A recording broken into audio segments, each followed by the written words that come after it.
Hello everyone, this is Evil Dead for the Commodore 64, released in 1984. Basically you've got to get rid of all the deadites, the zombies or whatever they're called.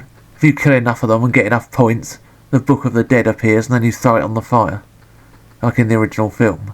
The problem with this is that the character is just too wide. It's really difficult manoeuvring him. I don't remember him being that big in the movie. I mean, he's like a wrestler there or something. Maybe some legs waving about there. I don't really remember from the movie. Various weapons about the place. And it says in the instructions that you've got to close all the windows to stop the spooks getting in. Oh yeah, but you need to kill the spooks in order to win the game. A little bit of advice. Game programmers and people who write the instructions, have a little get together, maybe meet up in a pub or something, and talk to each other. That way both of you knows what the bloody hell the other person is actually bloody doing. The Evil Dead film was a very good film. The second one's much better. It kind of retcons the original, because they have an alternative what happened in the first one.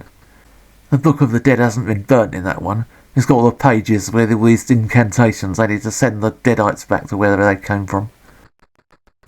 And sometimes there's flipping mobs of these things where you can't avoid them.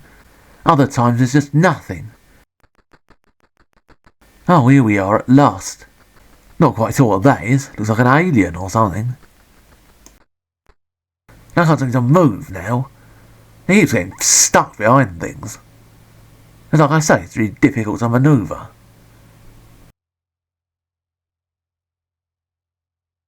Oh, that sword seems to have disappeared for some reason. I thought what that was all about.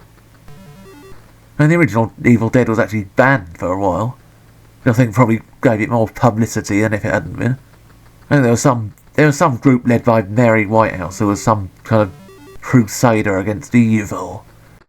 I think every time a Cyberman in Doctor Who sneezed too loudly or something, she was writing umpteen letters to the BBC telling them they were all going to burn in hell or whatever. And the thing was, back then, the first few years of the Thatcher Tory government really were a total train wreck. I mean, the Labour government before that were a complete disaster. But basically the Tory government needed a way of taking people's attention off what was going on back then. So basically there was a war on what they termed video nasties. Basically this meant that the police's time was taken up watching horror films.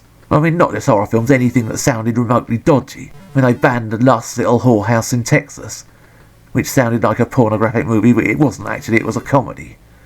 And the original Evil Dead is not, a video nasty or a really gory horror film, it's been comic book horror. That was the whole point of it.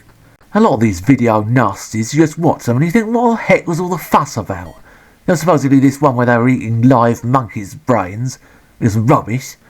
They were so obviously dodgy props. But I mean, because a lot of these were 18th generation bootleg copies, the picture was so bad that you couldn't see that they were fake.